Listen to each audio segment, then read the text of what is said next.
Good morning, good evening, good afternoon, and welcome to what's a very special episode of BDA Chat. It's episode 40. Wow. We didn't think we'd make it to episode 40. I don't know why we didn't think we'd not make it to episode 40. I did. Camille obviously did. So, episode 40. What are we going to do? Well, 40? 40, big 40. Yeah. Time flies when you're having fun. As most things in life, I've decided to NFL the out of it. And so we're basically going to go in and talk about sports marketing because I'm obsessed, as you may have heard from previous episodes, with the NFL. Everyone should watch the National Farmers League. Tractor racing is one of the most exciting things you can do. Why be stuck behind a tractor on the A422 on the way to work when you can watch live action tractor racing and now being streamed via Facebook and Twitter. It's the way of the millennials, darling. That is how we watch sports.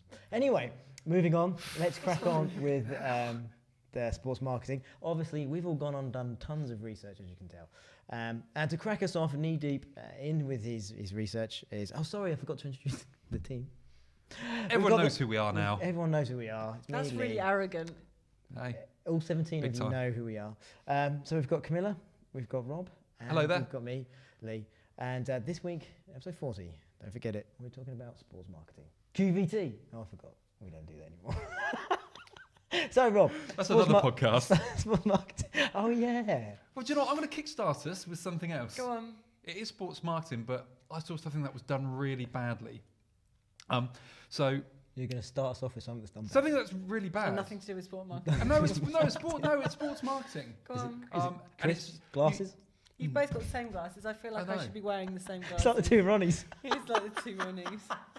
Go on. So I remember quite a few podcasts ago we talked about film collabs with like cars and stuff. Oh, yeah, So we Black- talked about Star Wars with Renault or Peugeot. yeah, whoever it Renault was. or Volvo, one of the two. Well, when I was doing my research, I stumbled across one from a couple of years ago when Deadpool, and I know we've mentioned Deadpool before, teamed up, 20th Century Fox, someone at 20th Century Fox thought it would be a good idea to do a collaboration between Deadpool and Manchester United.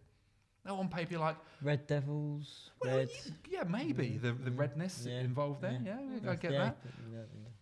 But where it was done really badly is that they forget that Wayne Rooney, he was the star of the Man United show, is a really bad actor. So when you've got these high Hollywood production levels and almost this Hollywood acting, and you drop a number of footballers into your loosely tied in advert, Yep. it just doesn't It work. bombs. And I'd encourage anyone out there to have a little look, to I want Google, to see this. yeah, Google Wayne Rooney, We Deadpool. should have brought the TV down. I want to see it now. Yeah, Can yeah. you do a bit of an impression? Can you No, go? it's just awkward. You know, footballers who can't act, and it just didn't work. And it was like, why are Manchester United and Deadpool teaming up? It was a bit like that Star Wars and whoever advert it was, the car advert. It just kind of was just a cheap tie-in with really bad acting. And I just saw it when I was looking around. I was like, that is an example of how not to do tie-ins and how not to do sports marketing.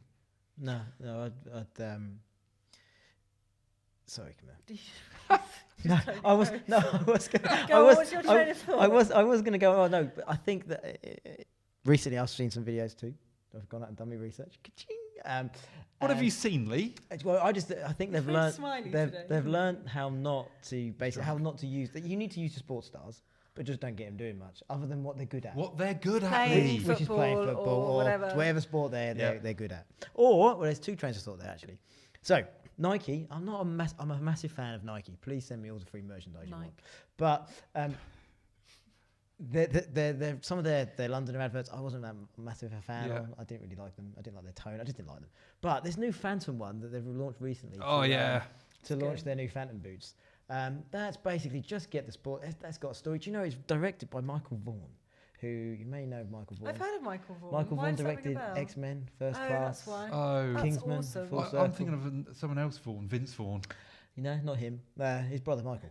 Is it Ma- his brother? No, No, it's Matthew, not. he's not. Cool. Okay, so he directed it. So he's directed some big movies. Yeah, he's basically directed big. And Nike, obviously, they need some clout behind it. And it has got an advert. It's got a story, and it just tells a different. It just basically touches on so many different people, but it all factors on one thing about this Phantom that has arrived at this sports event. It's quite a long video, isn't It's it? quite long, but I love the way. Brilliant. Oh, he had 8 legs. Or he Yeah, had, and the it's- story and the changed. Like story Chinese changed. Oh, whispers, like, yeah, oh I yeah, I remember. saw him. He had 4 legs, and and it just builds and builds and builds. It's got all the big names in there. Yeah. Must All the have big cost That's a it. footballers. fortune. The one thing that it makes you want to do that I find some of the sports advertisers doesn't do it's for this particular one. It makes you want to kick a football. It just makes you want to put on a pair. Get Now, involved. I've just recently taken up my level 1 coaching badge, and I've had to go out and buy a pair of football So boots. is this why he chose this topic for this No, podcast? no. Well, it might be. I didn't choose this topic. Oh. I just threw it in because of my obsession with the National Farmers League. And but yeah, so I had to go and pick a pair of Nike boots. Yep. Obviously, there's only one brand out there you can wear. Nike. Nike. Good for people with wide feet. Yeah, exactly. That's why I had to. Yeah, I had to. Yeah, I tried on some others. Anyway, it was just. It reminded me of this is what this is about.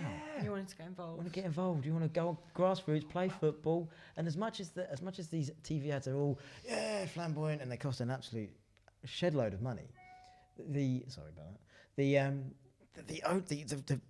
The message, the core message at the heart of it is just go out there and kick football. Yeah. And that's what I love about it. And it's got real people in it. Yes, it's got the big stars. Yeah, but it's so well acted. It's so well scripted for like an advert. The story progresses and the shots keep changing, and you kind of smile as you're watching it. It's really moody. The cinematography. Yes, we'll put the links it's in the back show to- notes. yeah, you've gotta see it. You have to see it. If you may have seen it. It came out in August, so it's probably been about to launch their new football boot, the Phantom. the Phantom. I didn't get them, but They're awesome. 300 quid. But Nike for me were always the pinnacle of sports advertising. Their adverts back in the day when they had Eric Cantona, when he put his collar up and went, "Au revoir," and kicked the ball.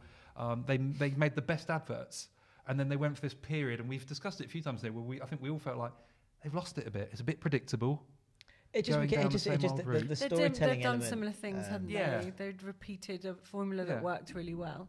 You get a bit numb when you keep seeing the same sort of thing. But do you know roughly how much do you think sports marketing's worth? Oh, I love a stat. A year, globally. Globally, in dollars, just to be different. $400 billion. That's ridiculous. $4 billion. $700 billion. Shut up. That was pretty close. Only 300 out, or 400 out. Yeah, so- but hey, come on. No, I didn't think it would be that. That sounded like $700 really billion silly. dollars. You're so happy. I am. That's it's how huge. much it's huge. There's Well, it's just so huge. much potential there.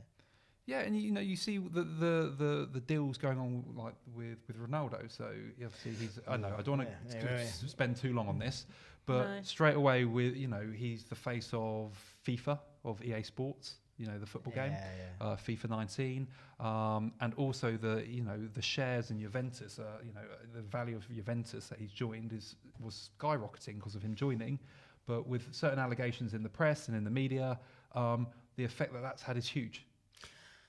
Anyway, we digress. No, do you remember when we spoke about, we did a whole podcast, didn't we, around the World Cup? Yep. And we spoke about all the different adverts and all the different sponsors and all the different, and everyone was involved and like shoehorning adverts in. And it was just because you get so many, it loses, they're quite tacky, tacky's probably the wrong word, but they're really loosely connecting, like you said before. Yeah.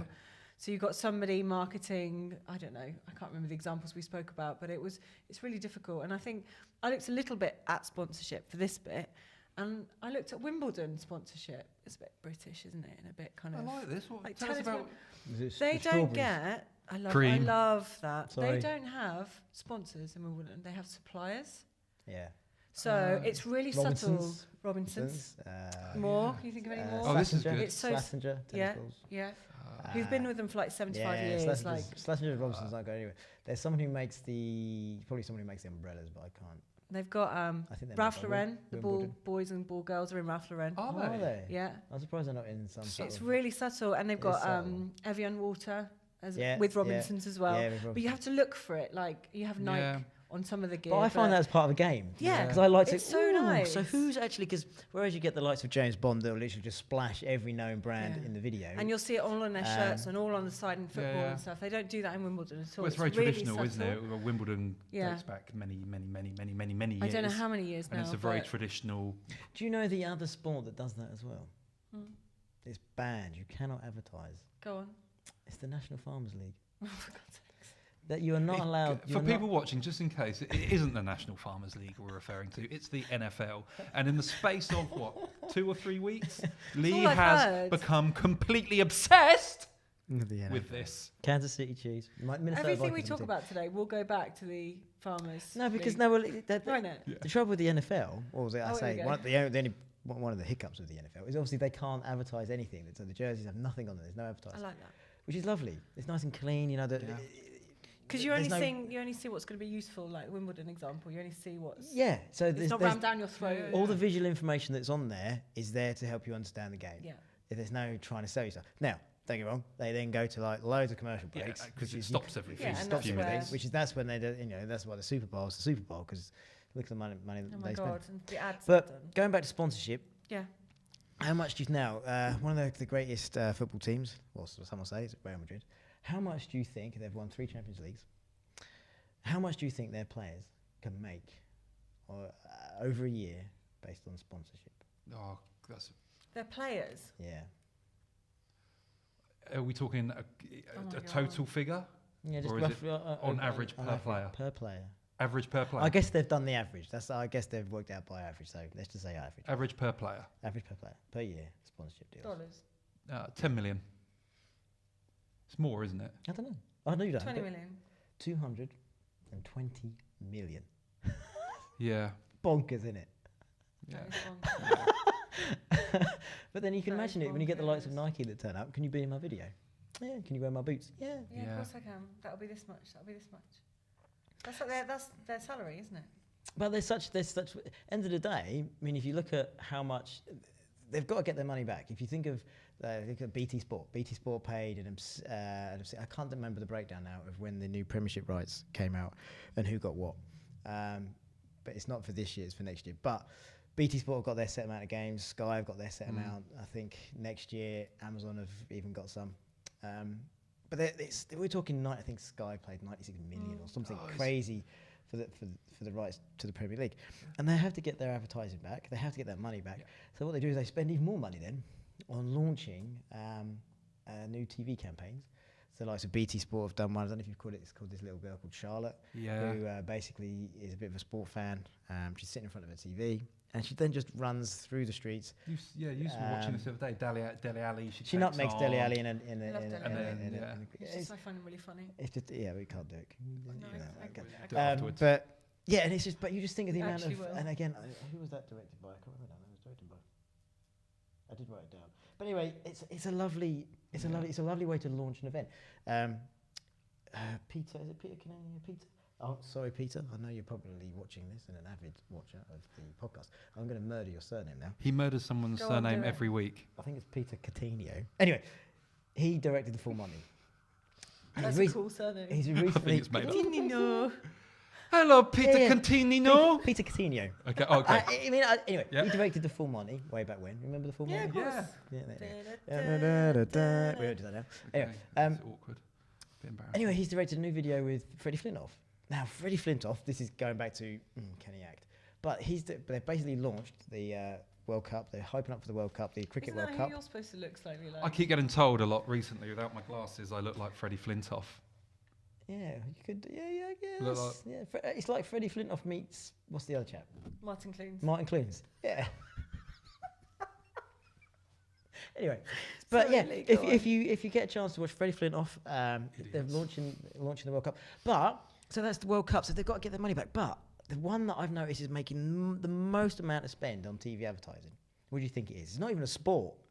I suppose some people class it as a sport. Betting.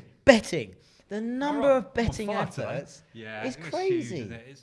And the number of people that now that I've seen, and I don't go. I'm getting fed up of who's the dude that does all the betting adverts? Wayne Winston.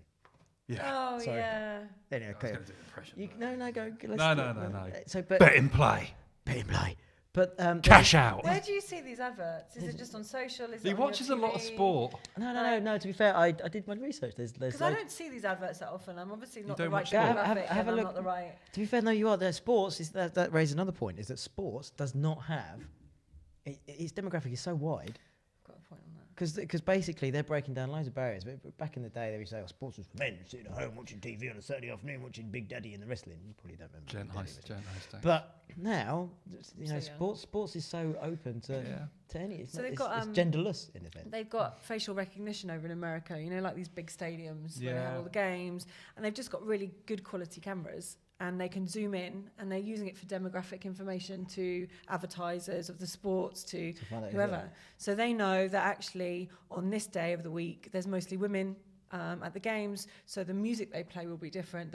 For example, it's really, really clever. So they're doing quite a lot of that in America, and it just means that they can target adverts to particular groups of age groups, gender groups, everything. So I thought that was pretty cool, and that's just a way to say that actually, it's not just a particular like blokes like sports and they're the only ones watching football. You can actually, they've now got audience data that they can really target, and it's more about data. That's really. interesting. I thought that was pretty cool. And they can just enhance the experience for the users because they know who's there. Completely. Enhancing the experience and audience is probably one of the two biggest changes in the sports market. That's what I was going to say. I think in stadium, live at games, building on that, it's exactly what you were saying. It's actually they're looking at ways they can make that in-stadium experience even more interactive, smarter, how you can interact with games with your phone. While the game's taking place, all in the stadium. It's fantastic. People want to be closer to the action. They do. Well, they imagine want to know the stats. They want to know. In the 90s, you could just watch it on TV with your mates. So you'd go, you'd see a game, it's on TV, you know what time it's on, you get your mates round and you watch the sporting event. Yeah. And then like around 2013, I know that T-Mobile did this kind of, because I read up on it, this Twitter tweet up, it was called. So you would tweet and then they would get the sports star to tweet back. So it was like a Q&A from the actual event so that people felt a little bit closer to the sport. And then now we've got live streaming, which just changes everything because you can really feel a part of, it's not just live streaming of the game. They can take you into the gym. They can take you into their home. Sometimes some of these players take live streams into their home and do interviews. So it's much more immersive than just flicking on the game on your TV. Well, if you can think get really involved. There is, guess who's signed a deal to broadcast a large amount of live games? Amazon. No, it's a social media. I was going to say Amazon. No, social media platform. Facebook. No, Twitch. not Twitch. It's the other one. Instagram. No, Mixer. Is it Mixer? YouTube. No, the other one. The social media, the other one. Facebook. Twitter. The better Facebook. one. Twitter. I said that first. So Twitter. You said Facebook. Twitter. Oh, damn it. Did you? No. Right. I don't know. Twitter have basically I was signed looking up. out Sorry, there. who? Well, who do you, which Twitter. Which Twitter. Twitter. Was that Twitter? Twitter. Okay, better. Twitter. It's a Twitter. I'm going to do some tweeting on the Twitter. Twitter. Yeah, so Twitter have signed. Twitter. Which sport? Sorry, what was that? Twitter? Which sport do you think they've signed up? Well, it's not football. How do you know it's not football? Because I don't that think means it it's is. football. I think it's football. It is. It's football. It's football. You can watch live games. I'll of be the damned. NFL. Oh my God. On Twitter. But not Premier League games. Not Premier League games. Yeah, well, that's what I meant. Yeah, Football, even not, football. not. That's why I said it's football, but not football. Okay. They've signed up live games and Really? YouTube. Yeah, YouTube are YouTube on the are act. good. So, well, hang on. Do you need to pay any YouTube money to watch Live. these live games? I'm not entirely sure how it works. We need yet, to find but out about this. We need to find out. But millennials don't watch. They don't watch TV. No. So it's a way of targeting. You need to get to them in other areas. Completely. It's about getting that content to your device, rather than getting it to you, rather than you actually getting to go find a TV. Did we see this stat the other? Sorry, see a stat the other day. Netflix. I know it's not sports, but uses 15% of the world's bandwidth is used on Netflix. There you go. That 15%. surprises me. What about YouTube? I thought it'd be more than that. I would love to know YouTube's Well, one. because it's of all this new 4K, generation it was using 4K YouTube and streaming. stuff. You can imagine the I bandwidth suppose that's it's blurring eating. the lines a little bit, though, doesn't it? Because that means if there's 4K, it would depend on how much 4K content you've got. YouTube must have more 4K content than Netflix will ever have because it's uploaded by users. Wow, I didn't make the stat. I think we need to look up on that stuff. It's a fact. It's a fact. But I don't know all the other stats around it. But yeah, but that just shows the on-demand generation. Didn't Amazon strike up a deal with the Premier League to live stream? It was Amazon, wasn't it? Yeah, it's Amazon. This next 2019 or 2020, I think it's next year. And they've got tennis as well. They've got the rights for the tennis live. Amazon have, which is massive because no one's done that. This is one of the biggest things that sports advertisers are facing, in that people are getting fed up with the old age subscription-based models. Yeah. If that was the only way to get You have to pay for the channel for a year. year. Access the channels that you want, and it's Apart kind from of tennis, apart from Wimbledon, apart from which is Wimbledon, always on TV. but- Yeah. So Good old Wimbledon. they're looking at breaking down those barriers. I hate to harp on about it, but the NFL do it well. The NFL have got this thing called Game Pass, which is brilliant. It's very much like Microsoft's Game Pass, but you just pay like 39 quid and you get access to pretty much quite a lot of games. Don't get me, there's another tier level where you can get everything. And the NFL do such a good job at storytelling. They invite they do so much content about the players, about the stories of the players that play the game. And it's so involving. You feel more connected. You feel more connected, and this is what sports are trying to do. You're trying to tell more stories about the people, the players, and follow the them events, on and you follow them. And they'll be like follow at the them gym on or, Twitter, as I said, Instagram, or the locker room. Twitter. Yeah, and it was one of the biggest points I had down. If we were giving tips on it, is that authenticity. When I'm watching the build up to a game, or I'm doing my looking online, and you know, I want to see behind the scenes. I want to see, you know, this is in sports marketing. You know, like when Alexis Sanchez signed for Manchester United. There was all this behind-the-scenes footage of him getting signed up that they're putting out on Twitter. But then they did this massive launch video of him sat behind a piano, and you could hear this person playing a piano because he was famous on his Instagram for playing the piano. And then suddenly you hear this person playing a piano, and the whole stadium lights up, and it's Alexis Sanchez. They did a big video launch to promote this signing. And of course, you know, again, it goes back to that sports marketing, because Manchester United are trying to market one of their biggest assets to sell shirts funny, at the end of the day. You look at how many people follow like Ronaldo on Instagram and Twitter, and it's like 53 million or something ridiculous. Like, it's really stupid. Yeah.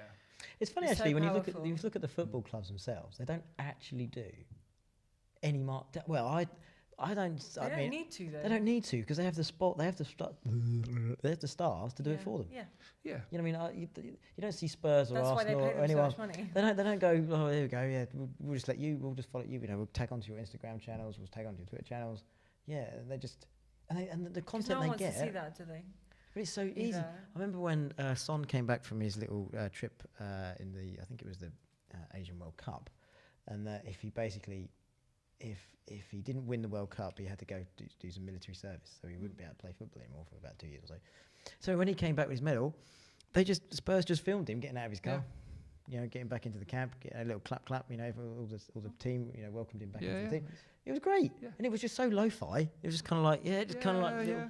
That's why I don't like it when you have like car brands that are sponsoring big events, and then they try and shoehorn that stuff in. So the driver, it's just not realistic. It takes away the authenticity, the realness, and people want to see behind the scenes. It really gnarls me that. I really hate it. I think England in the World Cup did it where I followed them on Instagram.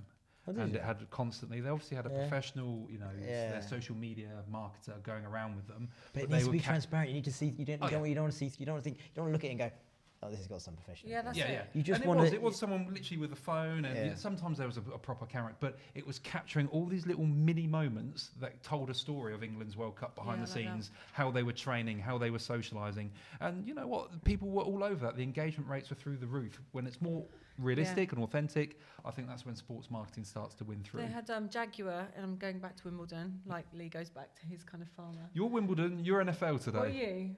I'm just on the fence. But they had Jaguar did this feel, what's it called? So I have to look. Feel Wimbledon. # Feel Wimbledon. Feel Wimbledon. Okay. So all the spectators had wristbands on that monitored their pulses. Oh. And monitored, so they were watching the game, they were live at the game, and on this website you can see, this is 2015, this is a while ago. You can see literally at what time, on what day, on what match stuff happened. And it's like you literally see a lovely circle. It's just like where were the peaks, where was the adrenaline, where was the calmer, quiet moments. I thought that was really nice. We'd like to show that. But there was no Jaguar everywhere. It was just like... Did they show the stats in the actual, like court one or whatever? I don't think so. I'm not sure. That'd be nice, because you're sitting there going, wow, look, this court. You can see like the heartbeats.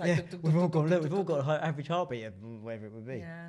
But the nice thing was there was no Jaguar. They weren't even mentioning themselves. It was just because people were interested in what was going on in Wimbledon. They don't care about Jaguar, but it was that subliminal message of Jaguar. But they weren't pushing themselves. No, I like that's that. What makes Subtle marketing. Imagine if it was like, buy a Jaguar. After that, you'd be like, go away.